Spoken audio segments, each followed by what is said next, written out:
I was an Olympian. I knew how to run faster than almost anyone on Earth, but you can't outrun the Pacific Ocean. It is May 27th, 1943. 1 minute, I'm in a B-24 bomber, searching for a lost crew. The next, the world tears apart in a scream of metal and fire. I wake up sinking into the crushing black depth, tangled in wires. I kick free and burst to the surface, gasping for air. But as I look around, the nightmare truly begins. No plane, no land, just endless blue. And the sharks are waiting. Before the ocean tried to swallow me, I was just a kid from Torrance, California, who couldn't stay out of trouble. I was the son of Italian immigrants, and back then, that meant fighting for respect every single day. I stole food, I ran from the cops, I got into brawls. People looked at me and saw a delinquent, a waste of space. But my brother Pete saw something else. He saw how fast I ran when I was fleeing a crime scene. He took that chaotic energy and channeled it onto a track. Running became my salvation. The pain of the final lap, the burning in my lungs, it made sense to me. It was honest. By 1936, I was 19 years old and on a steamship to Berlin for the Olympics. I didn't win gold, but I ran the final lap so fast that Adolf Hitler himself asked to meet the boy with the fast finish. I shook the hand of the devil, not knowing that in a few years, I'd be dropping bombs on his allies. When the war started, I became a bombardier. I traded my running spikes for a Norden bomb sight. We flew B-24 Liberators, big, heavy, ugly beasts we called flying coffins. And for good reason. They were notorious for mechanical failures. On that day in May, we were on a search and rescue mission in a plane called the Green Hornet. It was a clunker, a plane stripped for parts, barely airworthy. But you don't say no in the Army. We were searching for a downed pilot south of Hawaii when the engines died. Just like that, no enemy fire, no heroic dogfight, just silence where the roar used to be. The plane dropped like a stone. I remember the impact. It felt like getting hit by a freight train. The fuselage snapped and the ocean rushed in. When I surfaced, the silence was terrifying. The Green Hornet was gone. Out of 11 men, only 3 of us bobbed in the oil-slicked water. Me, my pilot Russell Phil Phillips, and our tail gunner, Francis Mac McNamara. We found 2 small yellow life rafts and tied them together. We had no radio, no water, a few bars of chocolate, and thousands of miles of empty ocean between us and safety. I looked at Phil. His head was bleeding, his eyes wide with shock. Mac was already starting to panic, screaming that we were going to die. I looked at the horizon, searching for a ship, a plane, anything. But there was nothing, just the rolling waves and the sun beating down like a hammer. I didn't know it then, but the war wasn't over for me. The race of my life had just begun. The ocean wasn't just water, it was a desert. A shifting, heaving blue wasteland that wanted to kill us.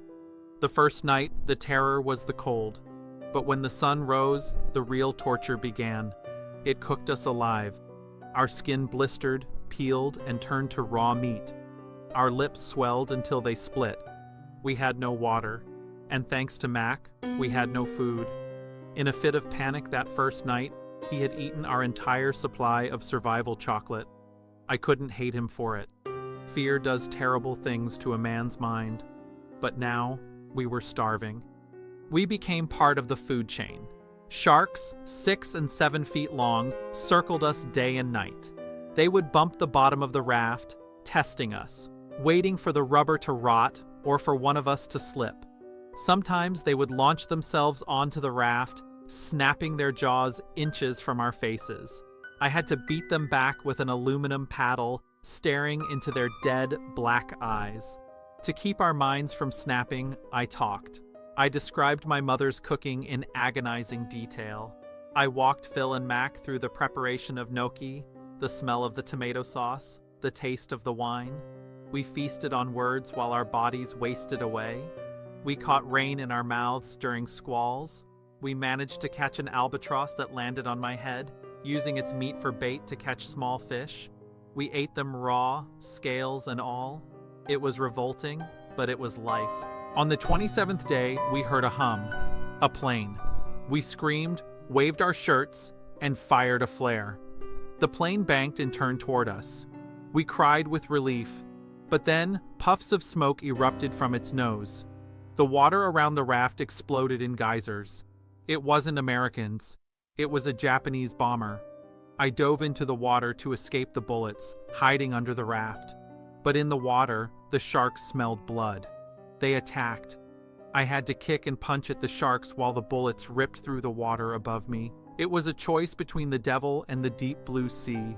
Miraculously, they missed us, but our raft was riddled with holes. We spent the next days pumping air and patching leaks, fighting to stay afloat. On the 33rd day, Mac gave up. He just faded away. We slid his small, light body into the ocean. It broke us, but Phil and I promised each other we would die before we quit. Finally, on the 47th day, we saw an island. Green trees, sand. We wept. We were skeletons, barely human, but we paddled with the last ounces of our strength. We thought we had made it. We thought the nightmare was over. But as we drifted near the Marshall Islands, a Japanese patrol boat cut through the waves. Soldiers pointed rifles at our heads. They pulled us aboard, blindfolded us, and threw us onto the deck. I didn't know it then, but the sharks were the easy part. I was about to enter a world where death would have been a mercy. We were rescued into hell. The Japanese transferred us to Kwajalein, Execution Island. They threw us into wooden cells barely big enough to lie down in. I was a zoo animal. Guards would poke sticks through the slats, throw rocks, and spit on us. They discovered who I was, the Olympic runner. That didn't earn me respect. It earned me a target on my back. I was moved from camp to camp, each worse than the last. But in Omori, near Tokyo, I met the devil himself. His name was Mutsuhiro Watanabe. We called him the Bird. The Bird was a corporal with the power of a god and the mind of a sadist. He was wealthy, educated, and completely insane. He hated me specifically because I was an American Olympian. He wanted to break me. Every day was a game of torture. He would beat me with a heavy leather belt buckle until my head spun. He forced me to do push-ups until I collapsed, then kicked me in the ribs. He made me race against healthy Japanese runners while I was starving and sick, just to humiliate me when I lost. One winter day, he decided he wanted to shatter my dignity completely. He ordered every single prisoner in the camp, hundreds of men, to line up. He told them that if they didn't punch me in the face, he would kill them. One by one, my own comrades, men I had suffered with, had to step up and strike me. "Harder!" the Bird screamed. I stood there, taking blow after blow, my face swelling until I couldn't see, blood pouring down my uniform. I didn't fall. I wouldn't give him the satisfaction. But the worst moment came later, at a camp called Nawetsu. We were hauling coal, black dust filling our lungs. The Bird singled me out. He pointed to a heavy wooden beam, maybe 6 feet long. "Pick it up," he ordered. "Hold it over your head." I lifted it. It was crushing. My arms trembled. My starved muscles screamed. The Bird sat in a chair in front of me, watching, smiling. "If you drop it," he said, tapping his gun, "I shoot." Minutes turned into an eternity. 5 minutes, 10, 20. The pain was blinding. I wasn't holding the beam with my muscles anymore. I was holding it with my soul. I stared into his eyes, and something happened. The fear vanished. A surge of defiance, purely human and unbreakable, flooded my body. I held that beam for 37 minutes. When I finally couldn't hold it anymore, the Bird was so enraged by my defiance that he charged me and punched me in the stomach. I dropped the beam and collapsed into the snow, unconscious. He had broken my body again. But we both knew. He hadn't broken me. In August 1945, the sky flashed. Then came the rumors. A bomb. A city gone. The war ended not with a bang, but with a sudden, eerie silence. When the American planes finally flew over our camp dropping food and clothes, I looked up and realized I wasn't a number anymore. I was Louis Zamperini again. I went home a hero. I married a beautiful woman named Cynthia. I tried to live a normal life. But the war hadn't stayed in Japan, it had followed me home. I brought the Bird back with me in my nightmares. Every night I would wake up screaming, my hands around the throat of a ghost. I drank to drown the memories. I got into fights. My life was spiraling out of control. I had survived the ocean and the torture, but I was being destroyed by hatred. I wanted to go back to Japan, find Watanabe, and kill him. It was the only way I thought I could be free. Cynthia was ready to leave me, but she convinced me to go to one last thing, a tent revival meeting in Los Angeles, led by a young preacher named Billy Graham. I didn't want to be there. But as he spoke, I remembered the promise I made on the raft in the middle of the Pacific. God, if you save me, I will serve you forever. I fell to my knees, and in that moment, the anger, the thirst for revenge, the nightmares, it all lifted.